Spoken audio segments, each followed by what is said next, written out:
Shri Saibaba theme पार्कला आलेली आहे. पाहून खूप सुंदर वाटलं, खूपच छान. साईबाबांच्या या पुण्य पावन नगरीमध्ये ह्या गोष्टीची फार गरज होती. कारण शिर्डीचं महात्म्य काय आहे हे प्रत्यक्ष मूर्ती रूपात अनुभवणं ही फार मोठी गोष्ट आहे.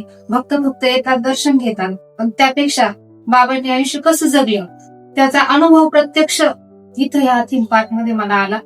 की बाबा समोर आपल्या आहेत, बाबांच्या सोबत आपण जीवन जगतोय की काय, त्या काळामध्ये आपण जातो. ह्या सगळ्या गोष्टी फार फार विलक्षण होत्या आणि खूप सुंदर होत्या. आणि तिथून बाहेर पडल्यावर थोड्या वेळाचं मन सुन्न झालं की आपण खरोखर बाबांच्या काळात जाऊन आलो की काय. खूप छान आहे, कल्पना एकदम सुंदर आहे. आणि शिर्डीसाठी तर फारच गरज होती येणाऱ्या भक्तांना. याच्यातून बाबांच्या जीवनातले जे काही क्षण आहेत ते नक्कीच अनुभवायला मिळतील. आणि ती जी रचना केली आहे, मांडणी केली आहे, ती पण खूप सुंदर आहे. त्यांनी पाठीमागे जे दृश्य मांडलेले आहे, मूर्ती तर मांडल्याच, पण मागे जी काही सिनरी उभी केली त्याच्यामुळे ते दृश्य अतिशय उठावदार दिसतंय.